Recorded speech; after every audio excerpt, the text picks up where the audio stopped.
I have with me this morning the leader of the New Force Movement, Nana Kwame Bediako, joining us to speak to the people of Cape Coast and its environs.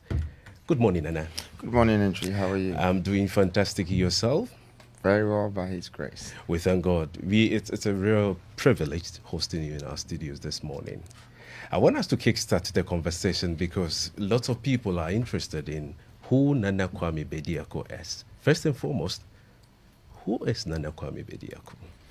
Nana Kwame Bediako is a young Ghanaian who is a Pan-Africanist, an industrialist, socialist, economist, entrepreneur, many more other credentials. But I serve the nation. Even before I embarked on this journey, I've always been a great giver through my foundation, New Africa Foundation. And through that, we built the freedom movement. And then out of the freedom movement came the New Force. All this in one body.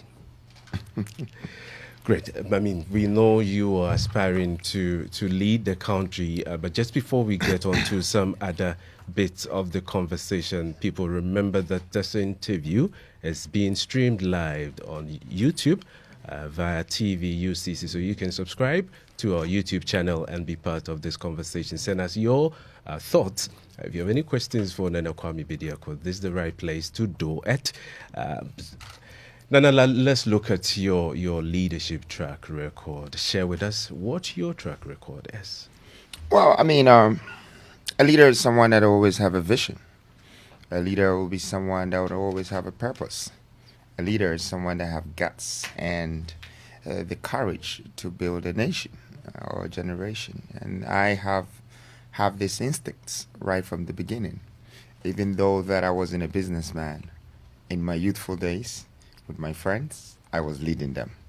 And when I say I'm leading people, it doesn't mean that people are following me. It means I can go down to earth to people to relate to them, at whatever circumstances. And that's when people trust and believe in you.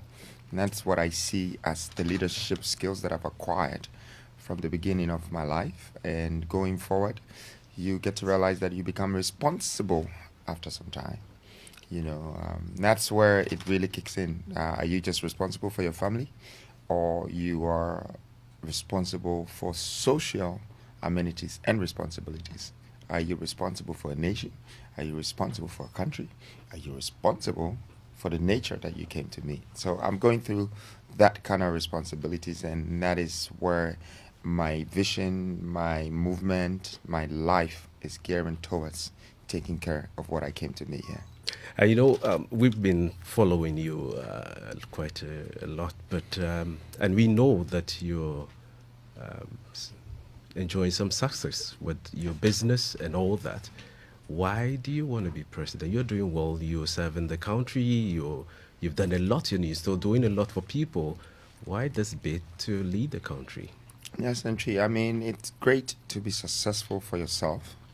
But sometimes when you want to significantly add value to humanity, it changes the dynamics and the perspective of life. Some people become successful. They can pay their children's fees, they can pay for their wives' cars, and they can buy themselves a home, and they can have a good business and be happy. But some people are not happy with these positions because generally they become responsible to people who are just liable on them. 1, 2, they're willing to give to the needy. 3, they want to make a change. And 4, they want to leave a legacy instead of gain riches. I am that man. My destiny is to leave a legacy. I've acquired riches. I have built wealth. But now I've entered the other door and I want to leave legacy. And I also thought that the country is in some shambles. I'm worried about the youth who are coming and unborn children. And that is where I want to come in, and so you help us with what specific gap you have identified in this country that you want to fill. It's quite a lot. It's quite a lot. It's quite a lot. So it's not fun when you become successful and then the millions around you are wondering how you became successful because there are no solutions to their problems, and they don't see how they can climb the mountain as you did to get to where you are. But these are circumstances beyond control. If a country is not well governed, the future and the hope of the people gets doomed. Well, people, if you just tune in, that's Society LFM 100.5, and I have in studio with me Nana Kwame Bediako, the leader of the New Force movement here in your number one radio station in Cape Coast and the Central Region and beyond. Remember that this interview is streamed live on YouTube via TVUCC, so you can just subscribe and enjoy the conversation and then let your messages trickle in and be part of this whole process. Now, I am interested in when this whole idea of becoming president was conceptualized.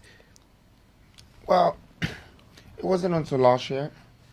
I was well about going about my business, building my industrial park, building my commercial buildings, building my residential, and even got international, such as the zoos and museums, the things that I wanted to do in the real estate sector, where I thought that people were not doing at all in Africa. Because when people say they're going into real estate, they just want to build a house and make profit. We were maximizing the use of the spaces to create profit. So it was a different dynamic, that something else that we had to introduce in the real estate industry. And then from residential, we moved into commercial. When we got into commercial, we realized that we could be the first people to introduce a different type of hospitality in the industry, which is the Uber homes. They're like hotels, but they're like homes. And they're like apartments, and where you can own one for a day, and feel like very different. But then industrial had quite a promising future for this country, because we realize that there's less than 6% of industrialization in this country. And even that 6%, 5 point something percent belong to outsiders, which means the nation itself didn't have industrialized mindset.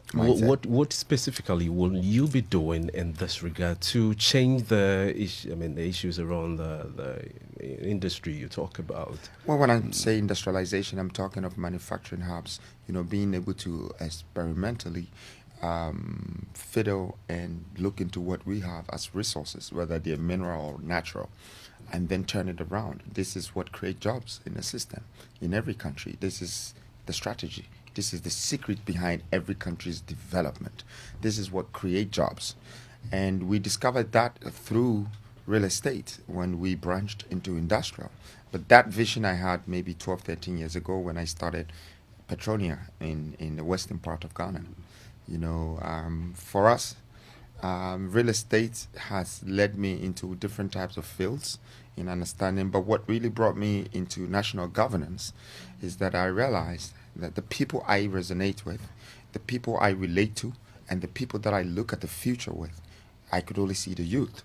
I couldn't see the people who were far above me coming to buy properties from me. I couldn't see them coming to join me to build an industrial park. I couldn't see them being the ones that would turn my vision and my dream around. But I realized that the youth were going to grow into it, and some of them will be smarter, wiser, and even more skillful than me. And at the point where I'll be weak, they will be strong enough to take it off from there. Right. I want us to get to these individuals you associated yourself with, or you associate yourself with. A couple of months ago, Dr. Arikana of Zimbabwe, Professor P.L.O. Lumumba of Kenya, Julius Malema of South Africa, and Peter Obi of Nigeria. Why do you choose these individuals to, as it were, associate yourself with? What do they have in them that resonates around your vision and what you want to push? Well, first of all, I wanted to clearly show Africans where we're diverting to, and two of the things that is so important in the African economy, not just Ghana, but the entire African economy, is our political governance, which is massively influenced by foreign influencers. Okay, so I took two very controversial politicians of all time. Julius Malema has been around for 2-3 decades fighting for his right and what he believes African politics should be constitutionalized as. You're talking of Peter Obi, who is a sensational politician who almost took the constitution to a different level in Nigeria, and Nigeria is the highest population in Africa. So it makes that guy very powerful to be able to convince the entire nation to follow him. And then I took two activists. These two activists also are the most controversial, which is Dr. Arikana, as you already know. She turned her back on AU, and UN and America by telling them that what you're doing to the people is not fair. You have to treat them fairly. You have to do the right things to them. But knowing Patrice Lumumba, he has been lashing these leaders of Africa for the past 3 decades, and they still embrace him. They still love him. They still respect him because he's speaking the facts. So I brought those 4 people to ignite the voice of Africa. You talk about Patrick Lumumba. I want you pick your thoughts on this quote of his, and he says that we are a third world not because the sun rises on the west and sets in the east, but because we have engaged the reverse gear and we are moving with jet-like speed in the wrong direction. We must change this by rolling up our sleeves and working for the growth of our country. You share in this? I think he was just maybe talking about me.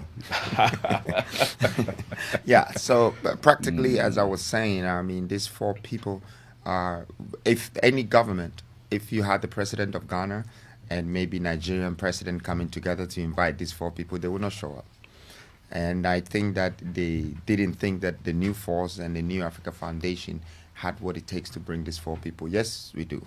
And I'm sure that it wouldn't just be the government who wanted to cancel this event, but of course you would have other entities such as UN, AU, or maybe some of the other African entities. What's the West African economic platform called again? AU? ECOWAS. ECOWAS? Yeah, I'm sure they were putting pressure on Ghana, not to make these 4 people speak, because if they spoke to 30,000 kids, which they were going to, or more, it would have transcended to 300,000, and it could go to 3 million, and it could go more and more and more.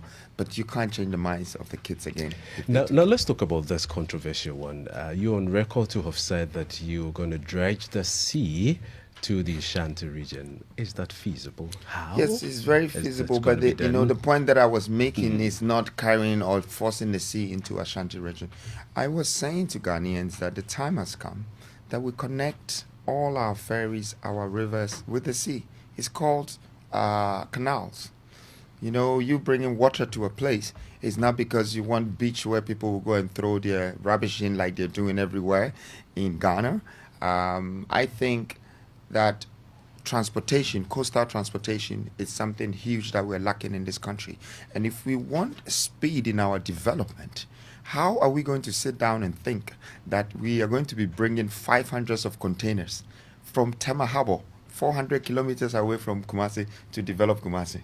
And if we want to have a good economy, how would we think that if we put about 5 different plants in Kumasi for gold mining, for timber, for all sort of exploration and manufacturing, how are we going to export that out of Kumasi to other regions? Now let's look at the eastern corridor and the western corridor of this country. As I've studied these grounds very well, I'm not the type of guy that talks with degrees. I am the man that talks with facts because I study things. I look into things. I studied land policy and I learned about acquisition. They didn't teach me in university or school. Now I'm telling you about the map of this country. You have River Oti, you have River Pra. These 2 rivers are huge rivers and they're meeting. Okay, they connect to Otano. River Tano is in Techiman. Techiman is the biggest cocoa producer in this country. I mean, they're the number 1 region that produces the most cocoa. This tunnel goes all the way to the Ivorian border and Ghana border, where the sea is. This is a simple dredging canal connection. And then you've gotten water flowing through the country. We need to open up the country. Everyone does it in their country. Singapore, America, everyone. So your point really wasn't necessarily digging. I mean, like people thought you were going to start digging from one seaside towards the Ashanti region. Is the point? You need water bodies. You need water bodies because they have the path already. It's called ferry. It's called, some of them is called canals. It's there. You Google it, you see. And It's that in Hamburg. nature has already provided that Yes, for it's us. in Hamburg. It's in different countries. Even Manchester, they brought water there. You know, they dredge, and they started bringing ferries with ships. It's very much possible. It's feasible. Right, great. People, if you just tune in, that's ATL FM 100.5. My guest in studio, Nana Kwame Bediako, the leader of the News Force movement, helping us to understand what his mission is, what he intends to do, his ambition, and or remember that at exactly 2 p.m. Today, we are all meeting at the Center for National Culture to meet Nana Kwame Bediako, otherwise referred to as Freedom Jacob Caesar. But because you are in Cape Coast, I'm sure lots of the people in Cape Coast will be interested in what plans you have for the people of Cape Coast. Remember that we have the fishing bit, we have people who are into farming, and most importantly, schools. What plans does Nana Kwame Bediako have for the people of Cape Coast? Well, first of all, I think Cape Coast is one of the most beautiful regions in the country. Even partly on the continent, yes, we can say so. You have the coast going around the whole region. First of all, a lot of potential in development and tourism. But I think this is the number one educational hub, if not West Africa. For Ghana, we know for sure. Okay, you have the best of schools here. You have some of the best universities here. You know, a very well designed and developed interchange community where people who are very much related to their history and their culture already. Apart from the castle that is around that everybody comes to see, but you know, it kind of gives me some downfall syndromes. That is one of our best. Why? Because why should we be so proud to show just that to the world, where we got killed and where we were molested, abused? This is what we're showing people, you know, but this is what people come to pay for, to look at us. I think we should change our mindsets of what, you know, for me, I think it's memorial. It's good. But there's so much that we can talk about historically. The things that we have done, the greatest stuff, the greatest people, from the Konfanoche to the Yasantoas to the Kwame Nkrumahs to the great leaders of this country. You know, we need to talk about that. People that fought for us and gave us our rights back and pulled us together and made us stronger and pull us from all the bad things that the colonial master was trying to portray. You know, there comes a time that we need to show people that we're made, that we're built for it, that we're prepared again, that we're rejuvenated, that we have survived, that we're born again, that we have resurrected. You know, I think that is the kind of spirit that I'm bringing to the new society, the new Ghana, the new nation. You know, you can't show people your weakness. If I was ever having problems with finances, I would think about how to get myself out of that and make myself better and not fall in that situation again. I would not go and tell the world that I'm broke and I need money. That, you know. I know people will be thinking, would there be a time when Nana Kwame Bediako would decide to merge with any of these political parties at a point within your political career? I didn't come to merge with people. I believe that I came to establish what is right, a unification platform that unifies the difference between the youth, the government, and the public. The existing Joe Polly can do what they're doing, and I'm not here to complain about what they've done wrong. I'm not here to talk about their faults. I just think that as a country, we need to move forward. We don't have jobs. We don't have industrial platforms that would stabilize our economy. We don't have money. We have currency issues. We have inflation. We have deflation. We have depreciation. We have a lot of things that is going wrong with us. And the people also don't have the jobs to go with it. But education is ongoing.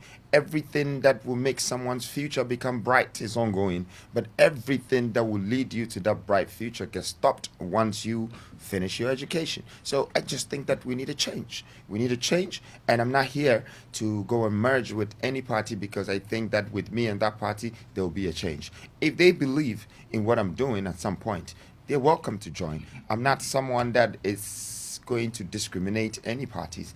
If one day some good, learned, smart, young people, vibrant people are ready to leave MPP and NDC and join this new force and see that this is the best for our country and therefore we want to support it, they're more than welcome. But I'm not here to go and join any party.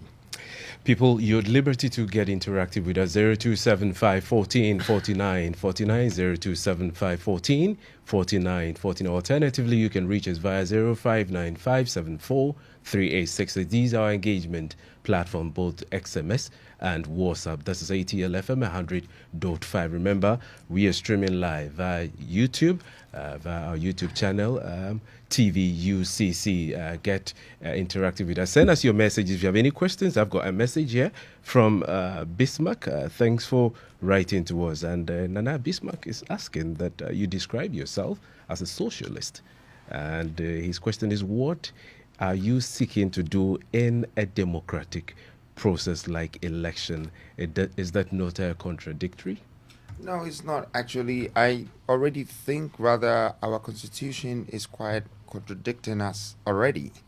And if you want to be socially adhesive and connecting with the people, the nation, the people of your country, if you don't find a democratic way to upend what you want to do, then of course you're going to end up becoming an activist, where most people thought I was that type, but I need the power of governance for me to be able to establish the vision that I have. I need the power of social governance for me to liberate the public from whatever valley that they have gone into. So I don't see it as contradictory at all. If Ghana was governed by something else and it was not going well, and I'm in the private sector and I decide to take a step, whatever system or whatever platform that they would have had is what I would be gearing towards. And then once you are able to get into the constitution, you can review it. What's your take on the Galamsey menace? And if Ghanaians give you the nod, what exactly will you do to end this predicament? Well, first of all, I think that I would move all the Chinese out right away because they are heartless and they are hopeless. To come into our country and to poison all the water. I mean, there are probably hundreds of thousands of them without us knowing. Because is it not easier said than done? Well, just let me say it. If they're in the country and we're not seeing them and they're poisoning our waters, these water bodies are the same water bodies that is feeding the grounds where we're planting our crops and everything. So we eat from this food, and I can guarantee you 10 years from now, some of the kids that would be birthed would have 6 fingers. They'll be blind already because they'll have silence all in their system, and it's poison. It's already happening. Okay, so now if these people are doing this and they're taking what we have and taking it to their country, all of a sudden, all the waters are brown. Everything is destroying. The first thing I have to do is to stop them. Now, I'm not saying that Ghanaians didn't have galamseys already. That's how they were eating. Those people, I would like to bring all of them together. If it's 80,000 of them, I would like to hire them. I would like to employ them. I would like to know how they're doing that job, and I'll put them to a hard rock mining, and I'll give them a KPI that get me 200 tons in 2 years, and we are going to pay you the money. Any money you want, we're going to pay you. That 200 tons, for the first time, Ghana can borrow over 200 billion. Because what you need is gold reserves to borrow. What the country is doing that doesn't make sense to me or anyone outside this country is that you need gold to hedge your currency. They take the gold and sell it every day. They sell it to people and take dollars and then hedge their CD to the dollar. When the dollar, the guy that's giving you the dollar takes the gold to go and hedge their currency to make it stronger. So when you go to England, they have a lot of reserves, and that's why their pound is always strong. You talk about employing them all. If you have I will give them jobs. 80,000 youth, you're going to employ I them. will give them jobs. We exist under a constitution. Are you going to ask for a review of the constitution? Because whatever they have to do with our land, our resources, natural resources, has to, find itself within the confines of our constitution. Will you review the constitution? It is not about reviewing the constitution. It is about jobs. It is about resources. These natural resources belongs to the state. It does not belong to the government. The people are entitled to make a living out of it. And if it's a region, they're supposed to. Are you telling me that in Takwa there is gold mines, there are all of these things there? Okay? These guys are mining tons of gold and taking it out of the country using our own people. You think those people don't know how to mine already? They will. They do. And they will do it. And I don't need to. Sorry, I know you want to jump, but I'm not going to jump. Yeah, let me just make sure that you're corrected here. What the point I was making is that you need to make use of your human resources, of your mineral resources, and then use that to build your country, to build your people, to build your economy. These three things, if you don't do it, your people will become valueless. If the nation has valueless people, economy doesn't exist. Okay? If the nation is taking every money out of the country to buy things from outside China, everything, your economy will never have a balance. It will not grow. Great. Okay? So all of these things that you're saying, I think that I can turn it around, but I don't expect Chinese people to be here extracting from us. I think they should work for us as a country. Right. Since or post-independence, Ghana has subscribed to the IMF for some bailout of a sort, the 17th time. If Ghanaians give you the nod, what will you do to, as it were, stop this consistent visit to the IMF for bailout? Well, I think it's also based on people's personal interest. Borrowing money from outside is never going to build our country. We cannot borrow even 50 billion and use it to build all our roads and give it to every Ghanaian that doesn't have a job or have a job to be paid. It wouldn't take even a year and all the money will run out. Okay? What I think we should stop doing is going to people and begging them for aid. And we should start giving ourselves the aid that we need to build ourselves, which we already have. As you see with the policies of New Force, one of the main things that we're starting with is the 16th Industrial Regional Revolution, meaning that we're going to put businesses, platforms, industrialize every region. Because of that, we have studied every minerals, that the deposits of attributable reserves in every region. These regions that we're talking about, some of them have over 1.7 trillion reserves. It's on the ground. From gold, oil, bauxite, manganese, it's all there. These are deposits. When you look at it, none of them are being manufactured, refined, or industrialized. We are trying to make sure that the 16th region becomes active that every single person that is on this land of this nation, if they ever want a job, there is room for it, because we're going to refine our own resources. We don't need to go out there to borrow money. We need to make money out of what we have around our surrounding, and we need to be able to even export it to the outsiders, because if we're only importing goods into our country, then we're sending all our money out to the people that we're importing from, and then trust me, the people will come back and sell these things again in Ghana and take it back to wherever. The money is going into other people's economy. Until we industrialize our country, we will not move forward. It's as simple as that. And I want Ghanaians to understand this. This is how America was built. This is how Singapore was built. This is how Dubai, any country, that even Dubai is a good example, that has been built within 46 years. And this is maybe 2/3 of our independent time since we had independence.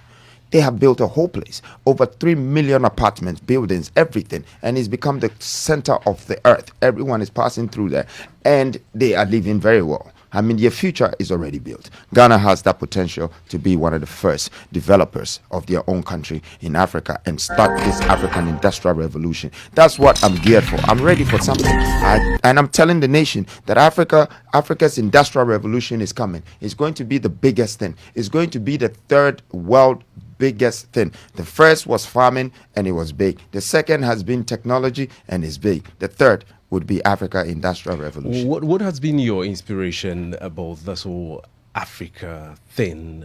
You talk about Africa. What inspires you? What gives you that kind of inner belief in Africa? And what do you want to do for Africa? Well, first of all, I mean, the Prince of Africa is really stunning for a continent that has been well undermined, you know, with their capacity and their ability. And Nana Kwame Bediako is the Prince of Africa. Of course, Freedom Jacob Caesar, you know that. Nobody else claimed the title. I did, and God put the crown on my head. And no one is taking it from me until I become a king of that, until I become an emperor.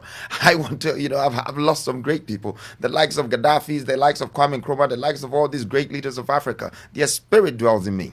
They live in me. I feel them and they feel me. I understand where they were taking us. I understand what the value that they created within the land that they belong to. The resources, they turn it around. Of course, the Western didn't like that. And the Western would not like this young man sitting in front of you, Entry Boy Siaku. But I'm telling you for sure that I'm here with a purpose to make that difference. I know that we are wealthy.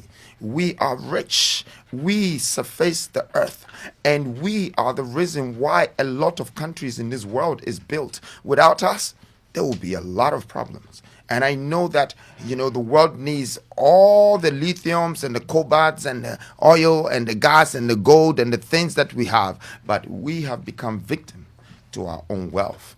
We have become slaves to our own wealth because someone takes it from us, polishes it, and come back and sell it times 3, and then have us begging for him to give us money to buy what really belongs to us that is just refined, when we can just refine it ourselves and buy it for a cheaper price and sell it to the world. Good one. So people, if you just tune in, that's Society LFM 100.5. That's as a special edition of the Atlantic Wave, and we transmitting live from the Kofi Totobi Kwachi studios of the Campus Broadcasting Services Center here in your number one university. Let me just put this across. The leader of the new force, Nana Kwame Bediako, who sits before me this morning, also known as Freedom Jacob Caesar, is inviting all residents of Cape Coast to his listening tour program. The program is scheduled as follows. It's happening today at exactly 2 p.m. and the venue is the Center for National Culture, CNC. So you want to be part of it, just move straight to the Center for National Culture here in Cape Coast. And you're reminded that this interview is streamed live on YouTube. Sorry, I just want to put this in there too, because you're forgetting that Cape Coast University tour. I will be here tonight from 6 o'clock sharing my success story. Great. Yes, I have been to universities, and I must say that I now feel very, very, very aligned because, you know, the experience I had in UDS, you know, more than 4,000 kids, and we interacted and we spoke and I shared my story with them. You know, when I went to KNUST and Navrongo, and now I'm coming to UCC. Yeah, so I will be here from 6 going, and come and meet me. I have the code for success. Of course, no one can teach you how to become rich, but I have the code for you to become successful. Be there tonight after 2 p.m. Going to the Center for National Culture. I'll be coming to the university. Do you know the auditorium? Where we will be? Maybe you should get Nada and all right, so NEC auditorium, yes, the new examination center here in your number one university. And you do know that the University of Cape Coast is the number one university in Ghana, number one in West Africa, and amongst the top 10 universities in Africa. So we pride ourselves. So you are in the right place, Nana Kwame Bediako. Thank you, Andrew. All right, so let's move on to issues about monetization, because 2024 is an election year, and there are issues about voters exchanging their voting rights for money. MPs, lots of people within the political circles, paying people to vote for them. What's your take on that, and what concrete measures are you going to put in place to, as it were, end this, so people will vote based on competence and not about who has the money? I think, first of all, people are selling their souls for political leaders. I'm not a politician, I'm a leader. And what I'm seeing from where I sit, your thumb is a very powerful thing for your fingers. When you don't have it, you can't do a lot of things. When someone comes to you and offers you money so you vote for them, so you can put your thumb on something for them, okay, that's your fingerprint. They're taking a part of you, a part of your soul, okay? When they become a president, they can use you, rob you for the next 8 years. You both have sinned. You wouldn't be classified as you've just been cheated. You both have sinned. Okay, now let's compare the Western democracy to the African democracy. In Africa, when someone wants to become a president, he goes to the people and say, here, take money and vote for me. In the Western world, when someone wants to become a president, he goes to the public and say, here, I want to become your president. Please donate so I can be a president. Now, what happens is that when that person becomes a president, the people that donated to him, he owes them. So he has to make sure that they're okay. That is naturally, mentally, and spiritually. Now, when you switch it back to Africa, when that person becomes a president that has given you money to vote for them, you have to remember now you owe that person. So millions of people will be owing one person, and he's going to take the money back in 1,000 folds, which is what almost every politician is doing in Africa. So they therefore don't think about the people or think about developing the country, the responsibility of developing the country and or building the nation. They're not doing it. They are taking their money back and preparing themselves for the next election. This, I think it should be changed. New force have come to do that change. And I would not pay people to go and vote for me. And I'm not interested in people who are also interested in bribes to give their thumb. I think they've lost their path. I think they've lost their way. I don't want them to be my followers until they fall back into the place where they belong to. I really believe that they're the youth, they're the up-and-coming people who are willing to have a change because they want a better future.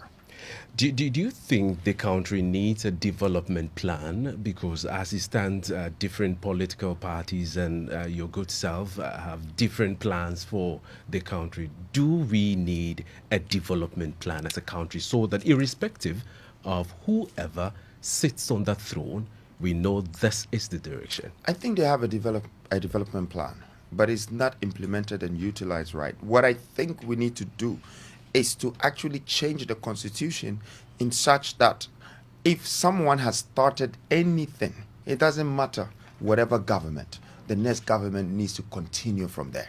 So we keep going backwards. This one will come and will not touch this because he thinks that this other party started this, and then we'll move all of these people away because they just want this party. So this country is being governed based on the party's interest, not on the people's interest. And I don't think that's the way we should govern our country. I don't think that's the way we should build our people. I don't think that's the way the nation should be built and the country should be developed. So we should have continuancy if we come to power. Good ideas, great vision, strategies that has been implemented should be continued. The ones that are beneficial should be supported. The ones that have failed should be tried again with a better solution. And we should be one. We should think towards a plan that would benefit us in the next 10 years or 20 years, but also that plan should suit the culture of our country.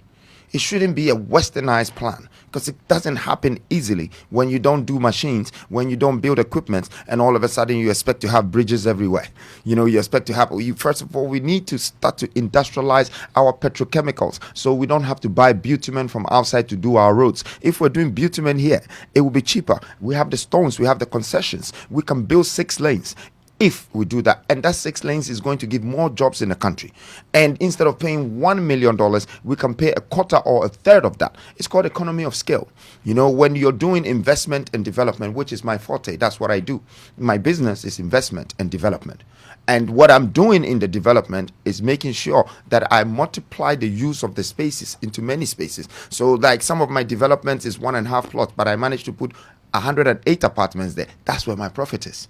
Okay, the maximization. So I think that this country needs a leader who understands investment and development very well. Okay, a CEO that will come and build the country and build businesses for people and bring jobs for the people. Right. Nana Kojo Ofori-Yeboah, thank you for writing to us. You're saying you're doing the listening this morning, and you're writing to us from Apiosika. Thanks for writing to us. You're still tuning to ATL FM 100.5. This is a special edition of the Atlantic Wave, and we have in studio with us Nana Kwame Bediako, also known as Freedom Jacob Caesar, the leader of the New Force movement, engaging us in ATL FM 100.5. And like we have told you, at exactly 2 p.m., he will be in the Center for National Culture. You want to be there to meet him and tell him your problem. He's saying that he's not coming to talk, just come and tell him your problems. And on campus here, the University of Competitive Choice, he'll be here from 6 p.m. He'll be meeting student, staff, faculty, everybody at exactly 6 p.m. at the new examination center. So you want to be there, but as you know, you can join the conversation. Send us your messages 0275 1449. 4905 9574 3866. These are engagement platforms. You can get interactive with us. Let your messages continue to trickle in. Now, I want us to talk about free SHS, or the issue about SHS, or the free SHS policy. Lots of analysts have raised concerns about the quality of education in the country. Some have called for a review of the free SHS policy, feeding oversized classrooms and the like. Your take specifically on the issues about free SHS? I think it's a good idea, but the government is probably not ready for it. Because if they're not ready for it? Nah, if they're borrowing money. From 2017 till now, how many? Well, I mean, if looking at? You can tell that a lot of the people are not using their time properly in a full semester anymore, like it used to be. So the pattern of education is changing. But the educational curriculum should be suitable to the traditional developmental scheme of this country that will benefit the people who are educating themselves. So you might have free SHS, but it will not benefit the nation to the extent that we're looking for that free education. I think a country's economy should be booming, and strategically tax money, the tax returns of the country. There are other things that can support the system. I think currently, as a country, Ghana, we're struggling to do so. So if it's 2 million people that want free education, and even if you have to give them a meal a day, and it's even 5 cities, that's a lot of money that the country would need to put in the educational system. I think they're struggling. And when you're struggling with education, you are not focused. You know, the people are not focused. You know, when your mom cannot pay your fees properly, you know, and you are brainy, and you have to write an exams, That's it's like trouble. it's likely that you might not be able to perform your best. So I think personally, our educational system, first of all, is quite wrong for me, and that's my opinion. I'm entitled to it. I think we're still learning about Christopher Columbus and Westerners' histories and all of that, which is not very important. I think we should learn about around our surrounding, you know, things that is around us. We should be educated about how to mine, how to manufacture, you know, how to go into farming, agro processing, you know, all of these things that when we're growing up, we grow up like the Chinese, you know, they go to school, but they learn about how they can turn a clay to a towel, you know, and all of that. So they all have industrial mindset, and that mindset is going to give birth to a skill set that would be transcending in within regions and the nations. So first of all, that tweak about our educational system needs to be implemented ASAP. ASAP, change of some subjects. You know, let's get some thinking subjects and some local analysis. You have any you have thought about? Oh, yes. I probably wouldn't like to share it here. Okay. Yeah, just so nobody in the Ministry of Education would take it and make themselves look good. But yeah, I do. You would be helping the country even before Ghanaians give you the nod. Well, I do, and I am doing that already. As you see, we are doing the university challenge. That's why I'm also doing the university tour, the success story. So me giving 1 million to the winner of whatever university out of the 10 universities that we chose, which CCU is one of them. It's because I wanted to. One million is ambiguous. What are you saying? Yeah, 1 million what? 1 million cities. Ghana citizens. Yes. Great. Yes. So it's because the winner is going to use that money, and it's a group of people. They're going to use that money to turn around the business that they wrote the proposal for. Even if it's government, we still give you. So we had different topics that people are going to write about, present, and everything.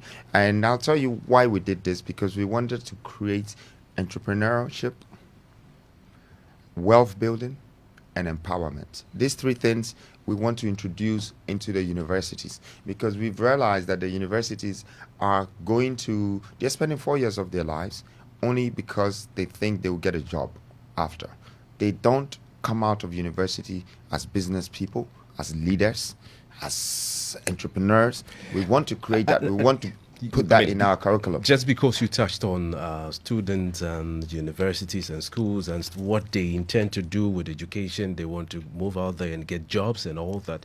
That's a common assertion about the discrepancy between theory and practice. And so the conversation is around bridging the gap between what students study in school and finding the job market. I mean, finding jobs to do. What exactly would you do to merge these so that what they study will make a lot of sense in the outside world? As in, they will find the right jobs and don't study A or study a square peg and then find themselves in the round hole.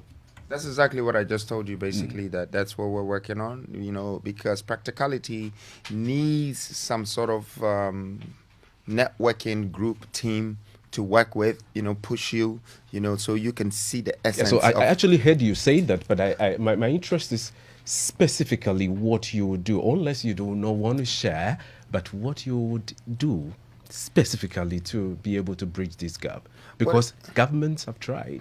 All right, it's very simple, Kwame Bediako. I mean, look, you've been to school. I know you have. You speak very well, but you remember your grammar more so than you remember your courses. If I ask you what is economics, you probably fumble. If I ask you a lot of things you studied in school, you won't remember. But you remember the faces of your friends, and you're still connecting with some of your friends. So networking is very important in your educational life. Okay, that's one. Two, skill adaptation is very important. What skills did you adapt from people? Because sometimes you might look at your prefect and you like him so much that you ended up becoming a president. You took your leadership skills from someone, and you used to be with this person for 7 years. So you get to learn from them. You spend 8 hours of your day with people, with teachers, with people in your class. You definitely adapt from them. What we don't seem to realize is that we actually spend time with people that we work with and people that we school with more so than we spend with our families, because we only meet our families at night. And we don't get to spend more time. So the people you're spending more time with are the people you're going to adapt from. And therefore, if 5 of your friends are foolish, you end up becoming the 6th one. If 5 of your friends are millionaires, you end up becoming the 6th one. If 5 of your friends are wise people, you end up becoming the 6th one. We need to understand that it's our educational platform surrounding us with these wise people, with these business-minded people, with these industrialist people. That's what we need to put ourselves in. But if we're just going into classrooms and lectures, and then we're just studying and chewing and pouring whatever we're chewing and pouring, and then we score A, because that's what makes everyone happy, it is not like that in the real world. You cannot chew and pour and get paid. You need to use a Nyansa practically. Make sure economically you're smart and you're wise. You can't go to the real world with just being smart, and you can't go to the real world without just being wise. You can't go with one of them. You need to be clever and you need to be smart in the real world. Practically, you need to make sure and understand that time is the measure of money. Right, you're still tuning into ATL FM 100.5. We'll be ending the conversation very soon. But we won't be able to bring you the canned news. People, we apologize for that. And so join the conversation 0275 14 49 49. Let me mention again that Nana Kwame Bediako is inviting all residents of Cape Coast and its environs who are listening to us that he's coming here. And he's here and he's meeting everybody in the Center for National Culture, CNC, here in Cape Coast at exactly 2 p.m. And on campus, the University of Cape Coast, Nana Kwame Bediako will be meeting students, faculty, staff at exactly 6 p.m. at the new examination center. So you want to rush there and meet him and listen to him and tell him your problem. I've got your message here, and you're saying that as a leader, I know that you ought to be proactive and must have a strong development plan. That has been said. But your problem is how and the criteria you will use in selecting the people you will be working with. Because the downfall of MPP and NDs is human behavior we have around us and the constant lies. This coming from Nana Kojofori Yeboah. Nana Kojofori Yeboah, you're writing to us from Apiosika.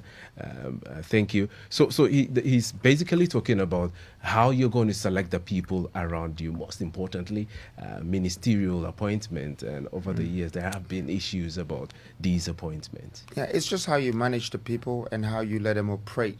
So your vision and your destiny is prevailed through these people. But you just have to remember, there's always going to be a Judas. You just need to make sure that that Judas is useful. I mean, I'm sure Jesus Christ, Judas was one of the most important people for him in all his disciples. He definitely knew that this guy is going to play me this way, but when he does, I will become the Christ of Messiah. And at the time that he did, yes, he resurrected. And today, if Jesus Christ is a marketer, he's the best marketer for me, because after he left, everybody believed in God. You know, so there are bad people in our society that they will end up entering your space. But sometimes we need to find a way to adjust those people and gain from them, although you're going to depart from them. You know, they shouldn't be the reason why you're falling. You know, you should know where you're going, what you're doing, and even if one or two people are wrong, you still make sure that you go there. And I think this country is lacking accountability, okay, responsibility. Now, all these leaders and all of these ministers and workers and public servants have become a liability to the government system. Everybody's just They have become a liability. Yes, a liability, because the state have to pay them. And you know, we have all the institutions that are supposed to check corruption and all that, but we still experience the highest level of corruption. But that's and what all I'm talking about, the exactly liability. your point. I'm Yes. just adding it. But what you will do to, as it were, make these institutions work and work to the letter? I think, first of all, we need to go back right to the roots, where the problem is growing from. Okay. Have you identified the root? Well, yes, you have to. And I'm not fully in the system, so I can't pinpoint it. But it's very clear that if the top is corrupt, then the middle will be, and the bottom will be. So the whole country is robbing Peter to pay Paul. Really, that's what's happening. Maybe someone in the Lands Commission is stealing something, is taking some money on the side, someone in the police, someone here, the government, maybe the ministers, the leaders, people are going to England, they're taking this. So everyone is stretching their hands out, and it's become a sickness around. So corruption is really have eaten into our blood. But if you come and you blame and you find excuses why you have to incriminate people and jail them and this and that, that's not important. I think what is important is, first of all, finding solutions to problems, because that's a step forward. Okay, that makes people sit a little bit. And then secondly, planning of how you can add value to whatever existing product, existing minerals, existing human resources that you have, for us to also take another step forward. I just believe in taking steps forward, forgetting what has happened in the past, but learn from it. Give up on the past, but learn from it. Great. And go forward. Great. People I still have in the studios with me, Nana Kwame Bediako, Freedom, Jacob Caesar, the man who is the leader of the New Forces movement, and he calls himself, or he says that he is the Prince of Africa. And so he's in the studios now. If you have any questions, you want to know his vision, he's touched on a lot of them. I just specifically would want you, and I want you to touch on the issue about unemployment. You have touched on a host of things you're doing and what you intend to do. But beyond these, it looks like unemployment is a canker within this economy. What you will do beyond all that you've said to help address the issues and bring it to a final. Okay. So, I mean, what we're doing with our listening tour, we've been to Tamale. We started from Tamale. We listened to the people. We went to Bolga. Then we went to Goso, Techiman, Seshwi, Uelso, Kumasi, and now we went to Takrady, and now we're in Cape Coast. So we covered about 8 regions so far, or 9. But we went to Sunyani as well, but we just didn't do a listening tour there because the king is dead. May his soul rest in peace. So we went to donate, and of course we have to attend the funeral at some point. So what we have done, the statistics in the research that we're doing, because the listening tour is what is helping us to finalize the manifesto of this country, and we want the next manifesto of this country to be the people's voice, what they want, what they're asking, what they think can be better for them. And we realize that 63 to 69% is unemployed. So it's growing. By the time we finish the tour, it That could be is indeed a national security threat. It is big. It is a state emergency. It's a big thing. It's a big problem, and we realize that it fits right into our vision. Because our vision, the first thing that we have to do is to industrialize the entire country. So the 16 regional industrialization fits into this, where we're sending food processing plants, we are creating power plants, energy in every region. The regions are very, very, very well, they're very, very powerful in terms of wealth.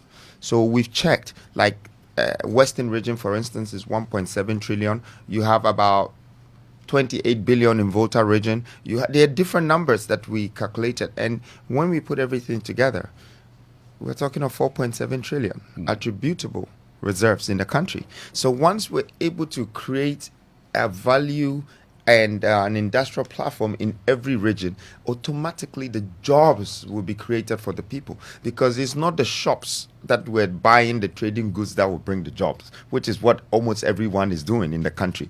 It is the factories. The factories will be working 24 hours a day. 8 hours times 3 is 3 shifts. So if you employ 10,000 people, automatically it has to be times 3. Then you have 30,000 jobs. It could be 1 or 2 plants. This is what we want to do in all the regions. Great. If you times it by 16, you are looking at least increasing between 500 to 1.3 million jobs in the first 2 years or first 3 years, if we're able to put at least 32 plants in the country. So I'm going to pick your final words, so you speak to the people of Cape Coast through our media here, that we are wrapping up the conversation. But somebody's asking, how can I contact him? Because I am indeed loving everything about him, and I want to be part of this whole movement. Yeah, you can just contact us, the Nana Kwame Bediako website or the New Force website. There's a call center there. It's all different languages, Gachi, English, all the other regions. We can connect with you. You can be at the event tonight at the Cape Coast University or at the Center for National Culture, 2 p.m. To talk to me. If you want to ask me questions, you can be there. You can also join the movement. It's very easy on our website, Newforce, www.newforce.com.gh. Nana Kwame Bediako as well. You can join us there. Also, we have an app coming up that is going to be talking about the African heritage, value, wealth, and everything. So, I am accessible for the nation now. Right, your final words in a minute. Well, I just want to say thank you very much, first of all, Entribu Asiako and the team at ATL FM. This has been a great interview. Alaji, thank you. I've seen that you've passed on a lot of paper. Some of I was still waiting for some questions, but it still didn't come. It's okay. I just want to say thank you to you guys, and I want to tell the people of Central Region that this is also one of my favorite regions. It's very well designed. The people are warm and I'm happy to be here. And I want to tell you this, that the new force is here to stay. We are the new Africans, the new nation, the new Ghana. We are here to make sure that all the sets, all the traps, and all the issues that have been colonized and influenced our ways of living will be deprived. As time goes on, we are building a new economy for the nation, and you are part of it. Thank you very much for having me in Caicos, and I'll be coming back again for the 275 constitutional tour. That would be my main campaign. I started with the 16. I'm going to listen to everyone.